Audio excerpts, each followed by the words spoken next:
நம்ம பலத்துல நம்மளை நாமளே ஆயத்தப்படுத்தி கொள்ள முடியாது. நம்மளுடைய சொந்த முயற்சியினால ஆயத்தப்படுத்தி கொள்ள முடியாது. நம்மளை ஆண்டவர் தான் ஆயத்தம் பண்ணுகிறார். அல்லேலூயா. ஆண்டவரை பார்த்து சொல்லுங்க, ஆண்டவரே என்ன நீங்க ஆயத்தப்படுத்துங்க ஆண்டவரே. உங்க ஆசீர்வாதத்தை பெற்றுக்கொள்ளுகிறதற்காக ஆயத்தப்படுத்துங்க ஆண்டவரே. ஆண்டவர் எப்படி நம்மளை ஆயத்தப்படுத்துறாரு அப்படின்னு பாருங்க. ஒரே ஒரு காரியத்தை மட்டும் நான் சொல்லி முடிக்கிறேன். மார்க்குவின் புத்தகம் 4ஆம் அதிகாரம் 26 இருந்து 29 வாசிங்க பார்க்கலாம். பின்னும் அவர் அவர்களை நோக்கி தேவனுடைய ராஜ்யமானது, ஓகே பாருங்க, தேவனுடைய ராஜ்யம் எப்படிப்பட்டதா இருக்குதுன்னா, ஒரு விவசாயி அவன் ஒரு நிலத்துல போய் என்ன பண்றான், விதைய விதைக்கிறான். எல்லாம் இங்க கவனிங்க பார்க்கலாம். ஒரு விவசாயி என்ன பண்றான், போய் நிலத்துல விதைய விதைக்கிறான். இப்போ அவன் என்ன செய்யறான், 27 வாசிங்க பார்க்கலாம். ராத்திரி போய் படுத்து தூங்கிடுறான். அவன் பகல்ல அவன் விழிச்சுக்கிட்டு பார்த்துட்டு இருக்கான். அவனுக்கு தெரியாத விதமா எப்படி வருதுங்க, அவனுக்கு தெரியாத விதமாய், பைபிளை பார்க்காதீங்க, எல்லாம் இங்க கவனிங்க பார்க்கலாம். அவனுக்கு தெரியாத விதமாய் விதை முளைத்து பயிராகிறதற்கு ஒப்பாய் இருக்கிறது. ஓகே, 28 29 வாசிச்சிருங்க, அப்புறம் நான் சொல்லிக்கிறேன்.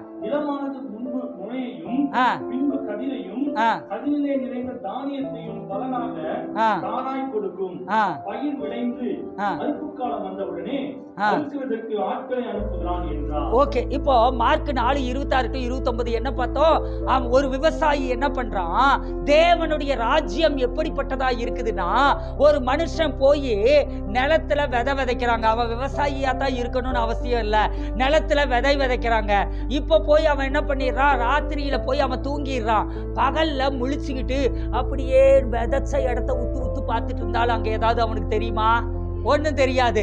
அப்போ பகல்ல முழிச்சுக்கிட்டு பார்த்துட்டு இருந்தாலும் அவனுக்கே தெரியாத விதமாய், எப்படி சொல்லுங்க பார்க்கலாம், அவனுக்கே தெரியாத விதமாய் ஆண்டவர் என்ன செய்யறாரு அப்படின்னா, அவன் எப்படி அந்த விதை வளருதுன்னே அவனுக்கு தெரியாதுங்க. விவசாயிக்கு என்ன தெரியாது, ஒரு விதை எப்படி வளருதுன்னே தெரியாதுங்க. நல்லா கவனிங்க, முக்கியமான காரியத்தை சொல்லிட்டு இருக்கேன். ஒரு விதை, மண்ணில் விதைக்கப்பட்ட விதை எப்படி வளருது அப்படின்னே ஒரு விவசாயிக்கு என்ன தெரியாதுங்க. விதை விதைத்தவனுக்கு அது எப்படி வளருதுன்னே தெரியாது. ஆனா அந்த விதை முளைத்து அது பயிராக மாற ஆரம்பிக்குதுங்க. இப்ப விதை முளைக்குது, முளைச்சது அது என்ன பண்ணும், அப்படியே மெதுவா எழும்பும் போது அந்த விதைய போட்டோம் பாத்தீங்களா, அது ரெண்டா பிளந்து இப்படி ஒட்டிக்கிட்டு இருக்கும். அடுத்தது அன்னைக்கே என்ன ஆகும், இப்படி அந்த 2 இலை மட்டும் இப்படி விரியும்.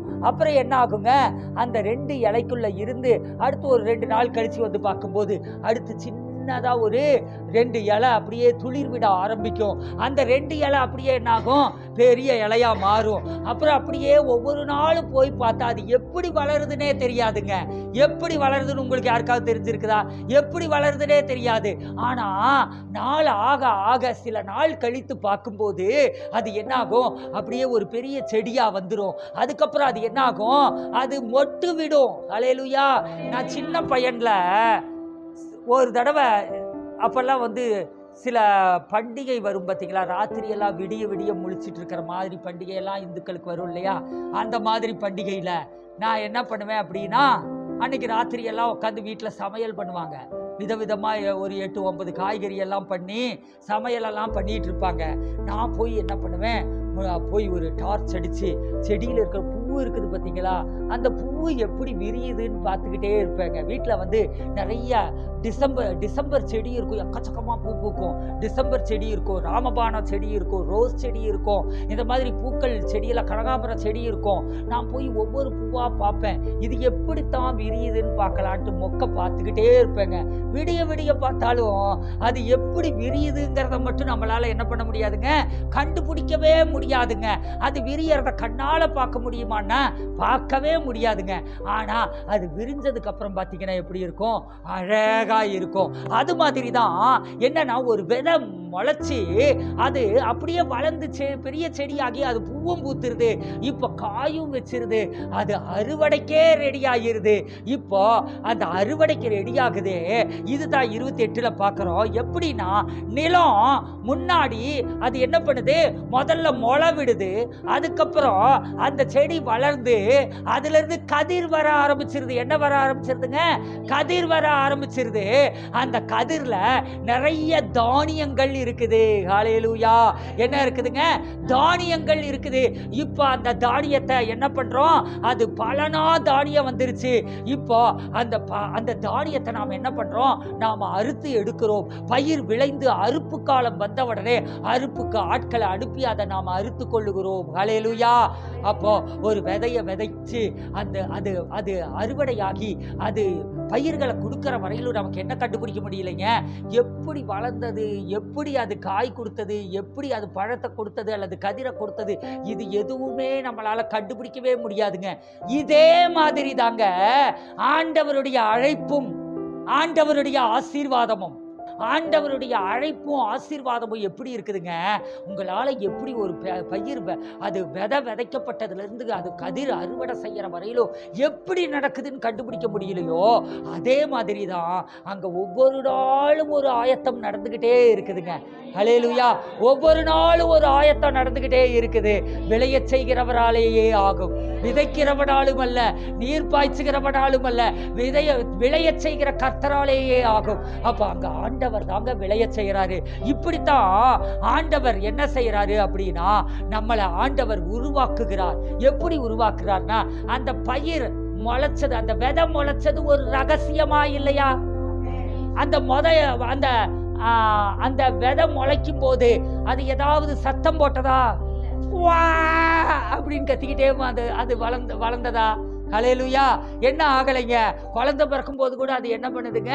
அது குவான்னு கத்திக்கிட்டு குழந்தை வெளியில வருது.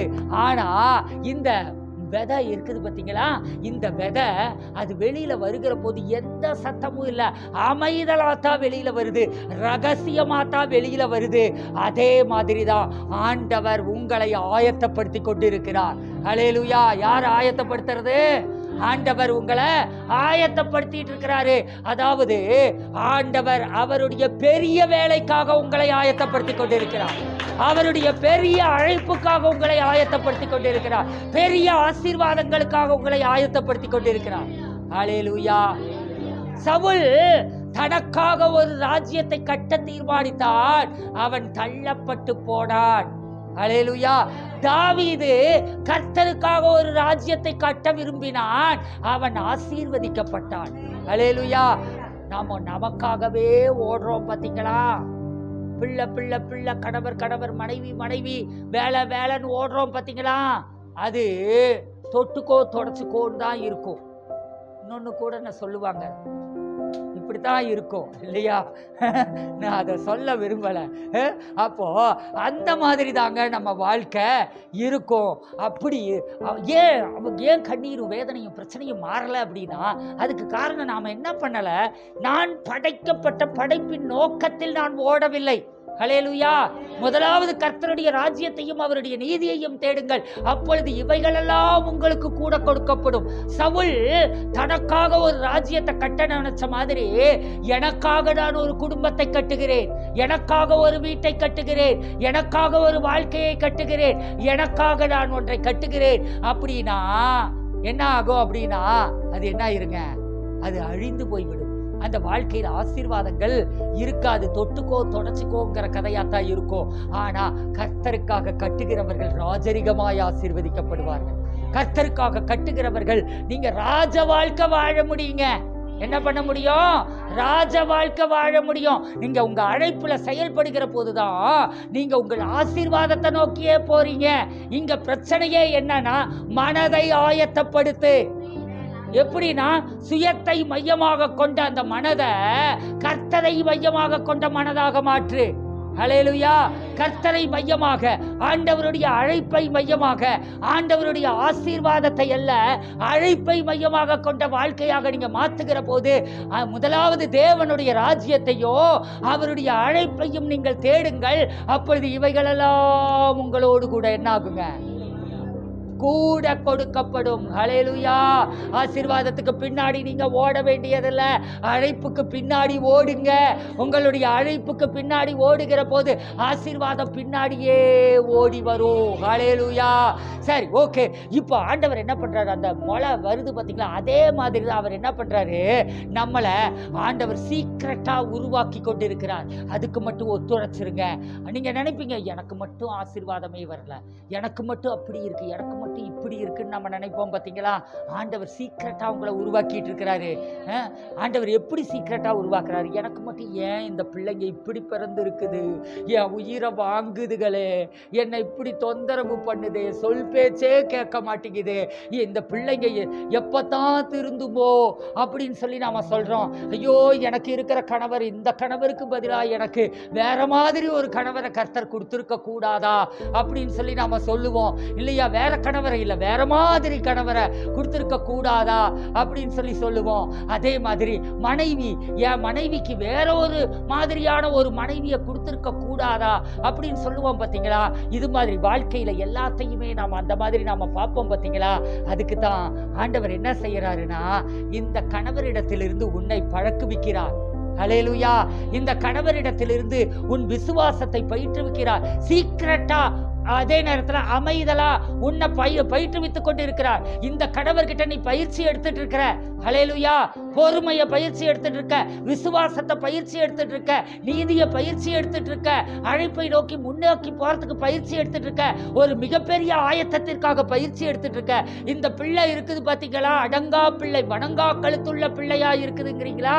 அந்த வணங்கா கழுத்துள்ள பிள்ளைய நீயே வணங்க வைக்கிறதுக்கு நீ ஜபத்துல அப்ப ஆண்டவரை நாட ஆரம்பிக்கிற, என்ன பண்ண ஆரம்பிக்கிற.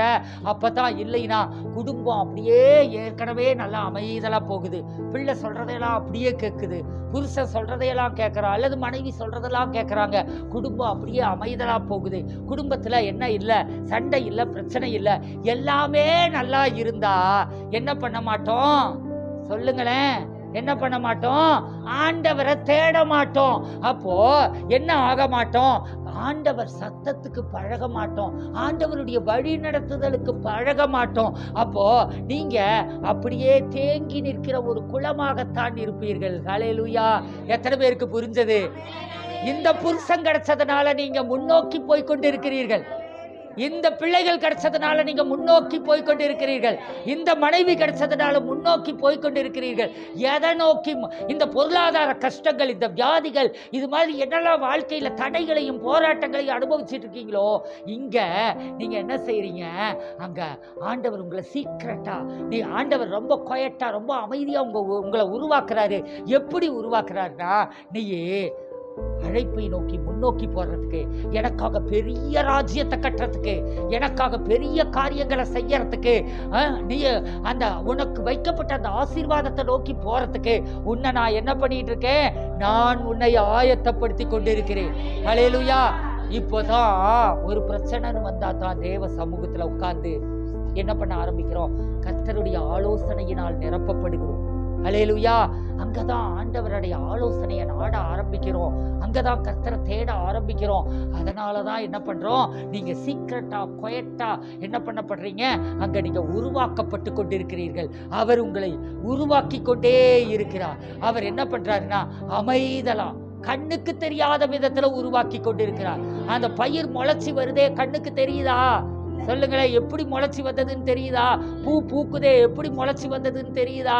எதுவுமே நம்ம கண்ணுக்கு தெரியறதில்ல. அது மாதிரி ஆண்டவர் கண்களால் தெரியாத விதத்துல ரகசியமா உங்களை உருவாக்கி கொண்டிருக்கிறார். என் வாழ்க்கையில ஆசீர்வாதம் இல்லையேன்னு நினைக்கிறீங்களா? என் வாழ்க்கையில இன்னும் நான் நினைக்கிற எதிர்பார்க்கிற காரியம் வரலையேன்னு நினைக்கிறீங்களா? என் வாழ்க்கையில நான் இதை பெற்றுக்கொள்ளலையேன்னு நினைக்கிறீங்களா? நான் எதிர்பார்க்கிற இந்த காரியங்கள் எல்லாம் வரலையேன்னு நினைக்கிறீங்களா? ஆண்டவர் என்ன செஞ்சுட்டு இருக்காருன்னா, உங்களை ரகசியமாக உருவாக்கி கொண்டிருக்கிறார்.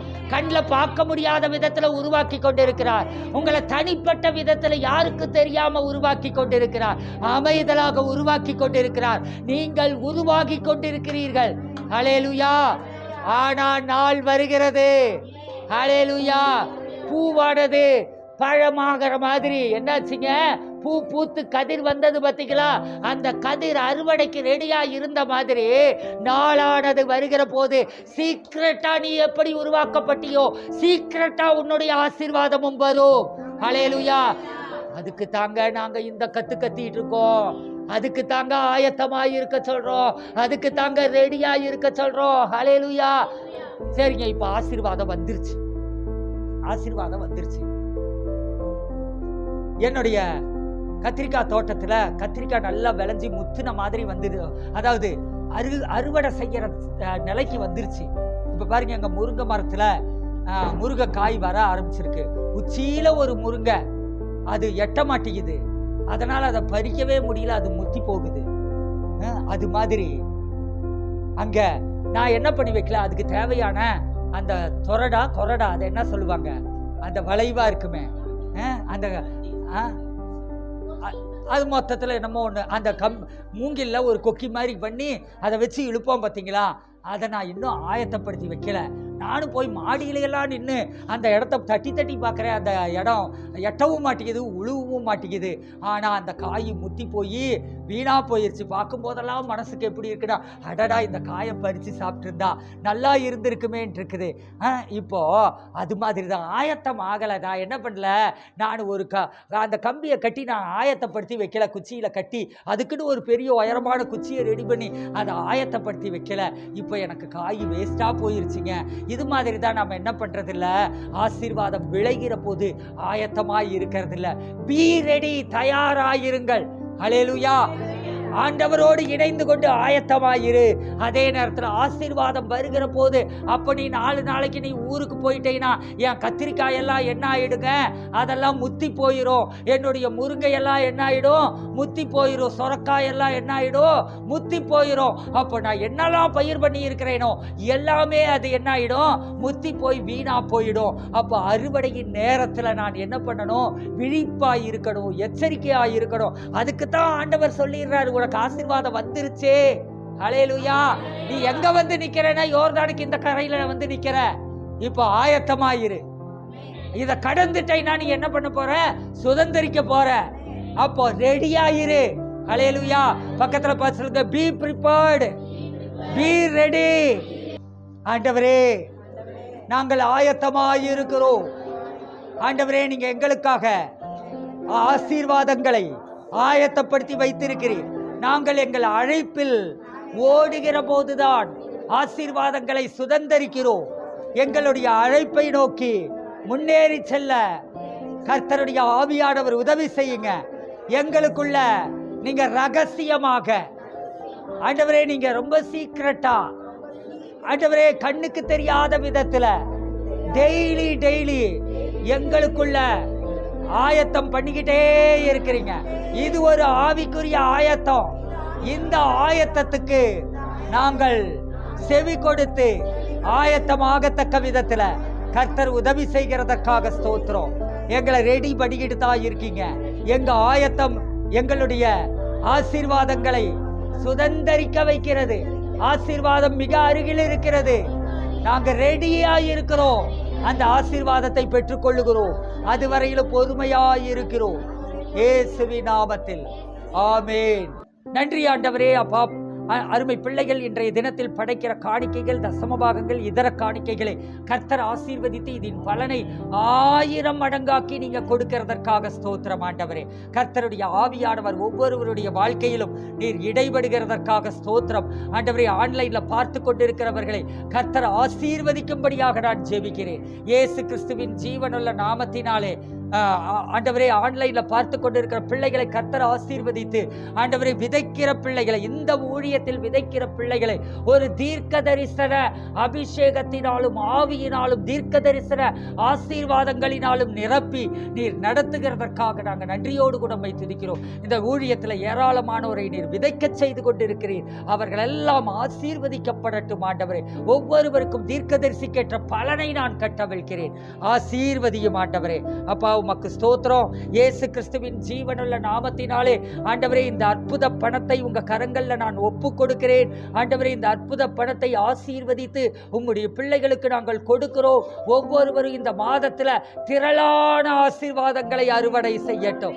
ஆண்டவரே அப்பா, ஒரு பணப்பெருக்கம் உண்டாகட்டும், ஒரு ஆசீர்வாதத்தின் பெருக்கம் உண்டாகட்டும், அற்புதங்கள் நடக்கட்டும். ஆசீர்வதியும் இயேசுவின் நாமத்தில் ஆமென். இதாக கொடுத்து